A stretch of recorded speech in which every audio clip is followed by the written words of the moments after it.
Hello dear students, welcome to the next lecture of thermodynamics. In this lecture, we are going to learn about the definition of thermodynamic properties and about the various types of thermodynamic properties. इस lecture में हम देखेंगे कि thermodynamic properties का मतलब क्या होता है, थर्मोडायनामिक प्रॉपर्टीज के टाइप्स कौन कौन से होते हैं एंड वर्क और हीट को हम थर्मोडायनामिक प्रॉपर्टीज क्यों नहीं बुलाते हैं। तो फर्स्ट ऑफ ऑल डेफिनेशन देखते हैं थर्मोडायनामिक प्रॉपर्टीज। कोई भी कैरेक्टरिस्टिक्स जो सिस्टम को डिफाइन करने में आपकी हेल्प करती है उसी को उसकी प्रॉपर्टी बुलाते हैं। जैसे मान लीजिए एक एग्जांपल लेते हैं, कोई आपका सिस्टम है, इसको आपको एक्सप्लेन करना है तो आपको इस टाइप से एक्सप्लेन करोगे कि ये सिस्टम इसका मास इतना है, समथिंग प्रेशर इतना है, टेम्परेचर इतना है, वॉल्यूम इतना है, सिस्टम का एनर्जी इतनी है। दैट मीन्स जो भी प्रॉपर्टी सिस्टम को डिफाइन करने में आपकी हेल्प करती है उसी को उस सिस्टम की प्रॉपर्टी बुलाते हैं।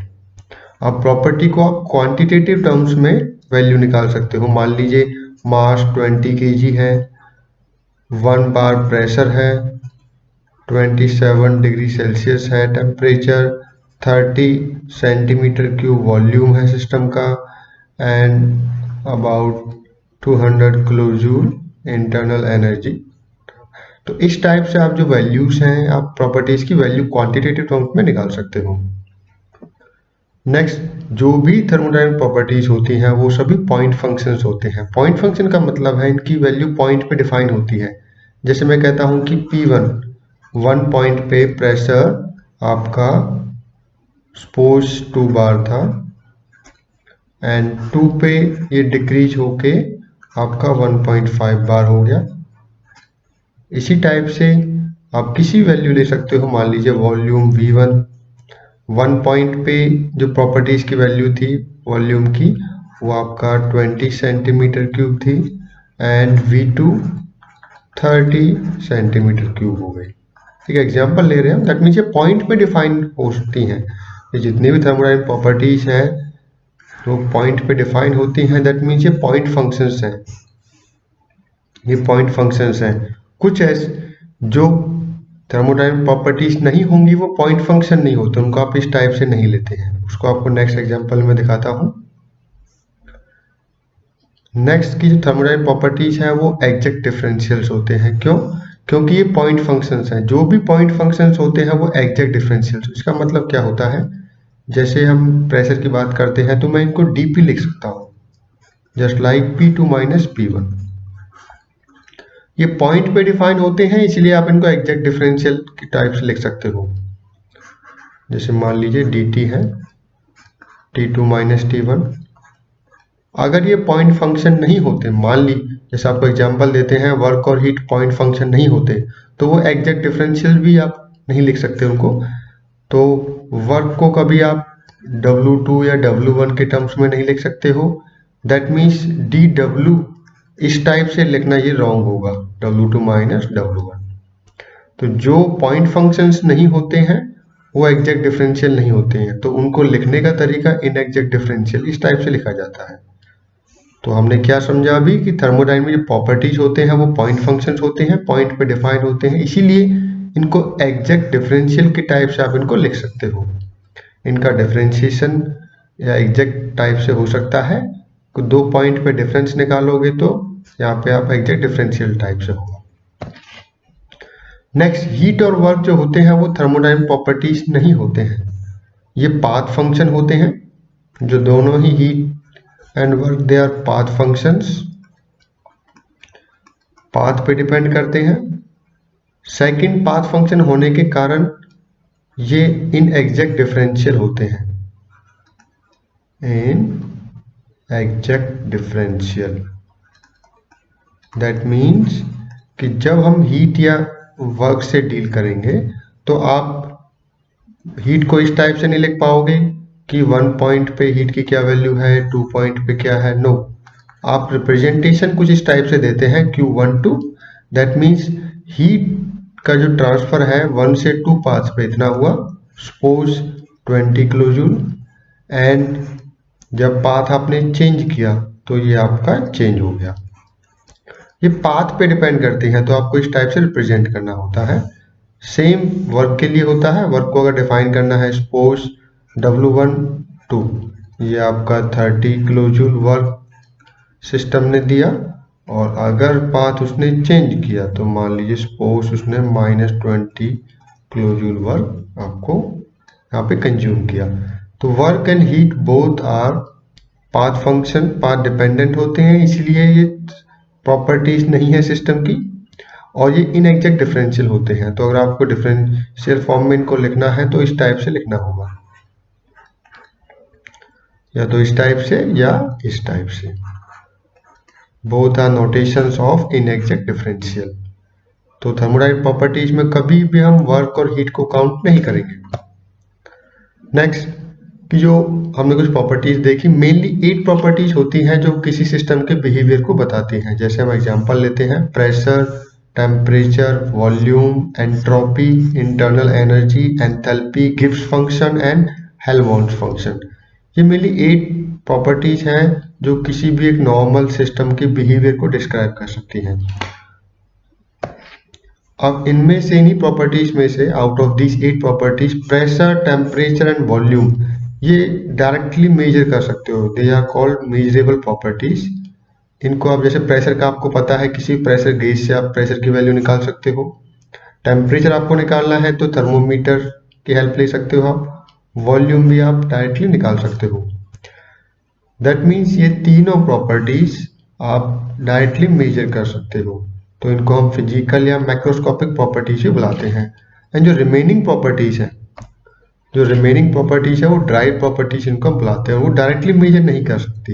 जैसे आपका एंट्रोपी है, जैसा हेल्महोल्ट्ज फंक्शन है, आपका बिग गिब्स फंक्शन है, तो इंटरनल एनर्जी है। ये प्रॉपर्टीज जो होती हैं ये ड्राइव प्रॉपर्टीज होती है, ये डायरेक्टली मेजर नहीं कर सकते। कोई ऐसा डिवाइस नहीं है जिससे आप directly Helmholtz function, Gibbs function या एंट्रोपी या इंटरनल एनर्जी की वैल्यू मुझे बता सको। जस्ट लाइक कि टेम्परेचर के लिए तो थर्मोमीटर है, प्रेशर के लिए गेज होते हैं, तो उस टाइप से दीज ड्राइव प्रॉपर्टीज को ड्राइव प्रॉपर्टीज बुलाते हैं। ड्राइव्ड क्यों है? क्योंकि ये ड्राइव करके इनकी वैल्यूज आप निकालते हो। नेक्स्ट कि जितने भी प्रॉपर्टीज हमने देखी, इनको हम स्टडी करते हैं 2 कैटेगरीज में। One is intensive properties, second is extensive properties. जैसे मैंने देखा बहुत सारी प्रॉपर्टीज थी मेरी, जैसे प्रेशर है, टेम्परेचर है, वॉल्यूम है, एंट्रोपी है, इंटरनल एनर्जी है, एंड अदर लाइक डेंसिटी है। तो जितनी भी ये प्रॉपर्टीज है उनको आप स्टडी करने के लिए क्या है, 2 पार्ट में हमने डिवाइड किया। वन इंटेंसिव टाइप की प्रॉपर्टीज होती हैं, सेकंड एक्सटेंसिव टाइप की प्रॉपर्टीज होती हैं। इंटेंसिव को इंट्रिंसिक प्रॉपर्टी भी बुलाते हैं, एक्सटेंसिव को एक्सट्रिंसिक प्रॉपर्टी भी बुलाते हैं। अब देखिए होता क्या है कि जो इंटेंसिव प्रॉपर्टी होती है ये वो प्रॉपर्टी होती हैं जो मास पे डिपेंड नहीं करती। They are independent of mass of the system. कि सिस्टम का मास अगर आप चेंज करोगे तो इंटेंसिव प्रॉपर्टी चेंज नहीं होंगी। एक्सटेंसिव प्रॉपर्टीज वो प्रॉपर्टीज होती हैं जो मास पे डिपेंड करती हैं, मास या साइज ऑफ द सिस्टम। अगर सिस्टम का साइज या मास चेंज होगा तो एक्सटेंसिव प्रॉपर्टीज की वैल्यूज चेंज होंगी। अब इनको सेपरेटली हम पढ़ते हैं। First is intensive property. They are independent of the size और मास ऑफ द सिस्टम। जिस सिस्टम, जो हमने सिस्टम माना है, कुछ प्रॉपर्टीज ऐसी होंगी जो उसके मास या साइज पे डिपेंड नहीं करेंगी। जैसे मैं एग्जांपल आपको बताता हूँ। सपोज ये कोई आपका सिस्टम है, इसके अंदर कुछ मॉलिक्यूल्स हैं, गैसेस के मॉलिक्यूल्स आप मान लीजिए।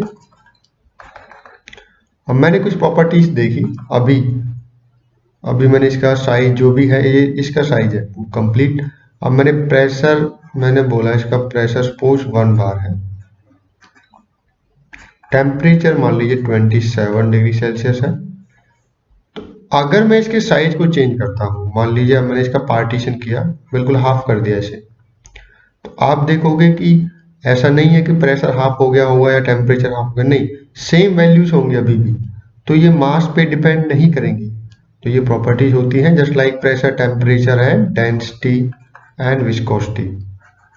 तो ये प्रॉपर्टीज हैं, ये सिस्टम की ऐसी प्रॉपर्टी है जो उसके साइज या मास पे डिपेंड नहीं करेंगे। अगर आप साइज या मास को चेंज करोगे तो ये वैल्यूज चेंज नहीं होंगी।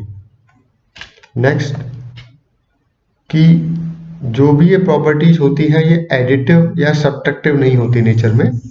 दैट मीन जैसे मैंने आपको अभी समझाया था एग्जांपल में कि अगर आप इसके साइज को चेंज कर दोगे सिस्टम को, तो ऐसा नहीं है ये हाफ हो जाएंगी या साइज को बढ़ा दोगे तो डबल हो जाएंगे, नहीं, ये ऐड या सब्ट्रैक्ट नहीं होती हैं।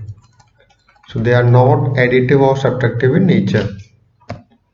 Next properties are extensive properties. Extensive type of properties वो प्रॉपर्टी होती हैं जो साइज और मास ऑफ द सिस्टम पे डिपेंड करती हैं। जो भी सिस्टम जिस पे आप स्टडी कर रहे हो, अगर उसके साइज या मास को चेंज करोगे तो इन प्रॉपर्टीज की वैल्यू चेंज होगी। अब हम एग्जांपल लेते हैं। मान लीजिए कोई आपका सिस्टम है जिसके अंदर कुछ मॉलिक्यूल्स है जिनकी आपको स्टडी करनी है। अभी V वॉल्यूम है इसका, मान लीजिए V वॉल्यूम है इसका, M मास है इसका। एग्जांपल ले लीजिए, सपोज 20 मीटर की वॉल्यूम है, आपका 25 kg मास। तो अगर मैं साइज को चेंज कर देता हूँ, सपोज मैंने बिल्कुल हाफ कर दिया इसे, तो आप देखोगे वैल्यूज चेंज हो जाएंगे। अब क्या होगा, यहाँ पे ये V/2 हो जाएगा, ये V/2 हो जाएगा, मतलब यहाँ पे वैल्यूज V/2 एंड मास पे कितना हो गया होगा, हाफ। दैट मीन्स ये वैल्यूज चेंज हो रही हैं। जैसे ही आप साइज ऑफ द सिस्टम को वेरी कर रहे हो, ये वैल्यूज चेंज हो रही हैं। तो जस्ट लाइक वॉल्यूम, मास, एंथैल्पी, एनर्जी, अब ये डिपेंड करती हैं कि साइज क्या है, मास क्या है। तो ये एडिटिव और सब्ट्रैक्टिव होती है नेचर में। तो अगर आपको पहचानना है कि कौन सी प्रॉपर्टी एक्सटेंसिव प्रॉपर्टी है या इंटेंसिव, मैं अगर आपको कोई प्रॉपर्टी देता हूं और आपसे पूछता हूं ये एक्सटेंसिव है इंटेंसिव, तो क्या करना है आपको साइज को वेरी करके चेक करना है क्या उन प्रॉपर्टीज की वैल्यू चेंज हो रही है। अगर वैल्यूज चेंज हो रही है इसका मतलब वो एक्सटेंसिव टाइप की प्रॉपर्टी है। अगर वैल्यूज चेंज नहीं हो रही है मास या साइज चेंज करने से सिस्टम का, इसका मतलब वो इंटेंसिव टाइप ऑफ प्रॉपर्टीज होंगी। नेक्स्ट होता है स्पेसिफिक एक्सटेंसिव प्रॉपर्टी। ये एक स्पेशल टाइप की प्रॉपर्टीज होती हैं। अगर एक्सटेंसिव प्रॉपर्टी को आप मास से डिवाइड कर देते हो तो इसको हम बुलाते हैं specific extensive property. That means जैसे मान लीजिए एक्सटेंसिव प्रॉपर्टी, वॉल्यूम एक एक्सटेंसिव प्रॉपर्टी है, अगर इसको मैं मास से डिवाइड कर देता हूँ तो ये स्पेसिफिक वॉल्यूम बन जाएगा। इसका क्या नाम होगा, स्पेसिफिक वॉल्यूम। और स्पेसिफिक वॉल्यूम इंटेंसिव होता है। कैसा होता है नेचर में, intensive. That means specific extensive properties are intensive in nature. कि अगर आप मास से डिवाइड कर देते हो एक्सटेंसिव प्रॉपर्टी को तो वो इंटेंसिव प्रॉपर्टी बन जाती है। इसी को स्पेसिफिक एक्सटेंसिव प्रॉपर्टी बुलाते हैं। तो अगर कहीं पर भी आप एक्सटेंसिव या स्पेसिफिक लिख दिया आपने, like specific volume, specific enthalpy, तो ये क्या बन जाएगी, इंटेंसिव प्रॉपर्टीज बन जाएगी। ठीक है। Next are the symbols. कि सिंबल्स क्या यूज करते हैं हम। देखिए जो भी एक्सटेंसिव प्रॉपर्टीज है उनको कैपिटल वर्ड्स में हम मेनली यूज करते हैं, just like volume, kinetic energy, potential energy. अगर ये स्पेसिफिक बन जाए तो आप इसको यूज करोगे स्मॉल लेटर्स में। काइनेटिक एनर्जी को ई को स्मॉल ई में ले लीजिए। तो इस टाइप से नोटेशन होती है। पहले एक्सटेंसिव की नोटेशन देख लीजिए, वॉल्यूम को कैपिटल वी से, काइनेटिक एनर्जी, पोटेंशियल एनर्जी। अगर इंटेंसिव प्रॉपर्टी है तो स्मॉल वी, स्मॉल के एंड ई, इंटरनल एनर्जी को स्मॉल एच से रिप्रेजेंट करोगे। तो देख लीजिए extensive property capital, intensive property small H. तो ये मेनली नोटेशन है। कुछ एक्सेप्शन है इसमें, एक्सेप्शन में बता देता हूँ आपको। टेम्परेचर जो है वो है तो इंटेंसिव प्रॉपर्टी, फिर भी इसको कैपिटल टी से डिनोट किया जाता है। सेम विद द मास, मास हमारा एक्सटेंसिव है फिर भी इसको स्मॉल एम से रिप्रेजेंट हम करते हैं। And last is number of moles, जो कि एक्सटेंसिव होता है फिर भी इसे स्मॉल एम से रिप्रेजेंट करते हैं। These three are the exceptions, किनके सिंबल को हम यूज करते हैं। अदरवाइज आप देखोगे कि जो भी एक्सटेंसिव प्रॉपर्टी होंगे वो कैपिटल वर्ड्स में रिप्रेजेंट होंगे और जो इंटेंसिव प्रॉपर्टीज होंगे वो स्मॉल लेटर्स में। तो इसको हम यहाँ पे next are the state of a system. इसको हम नेक्स्ट लेक्चर में कवर करेंगे, बट अभी मैं आपको बता देता हूं कि अगर प्रॉपर्टीज की डेफिनेट वैल्यूज हैं, अगर किसी सिस्टम की जो प्रॉपर्टीज है उसकी डेफिनेट वैल्यूज हैं, तो हम उसे बोलेंगे डेफिनेट स्टेट में है। वो सिस्टम क्या है? डेफिनेट स्टेट में। तो उसको डिनोट करने के लिए हम डायग्राम भी यूज करते हैं, जिसे इंडिकेटर डायग्राम हम बुलाते हैं। इस टॉपिक को हम नेक्स्ट लेक्चर में कवर करेंगे। So thank you.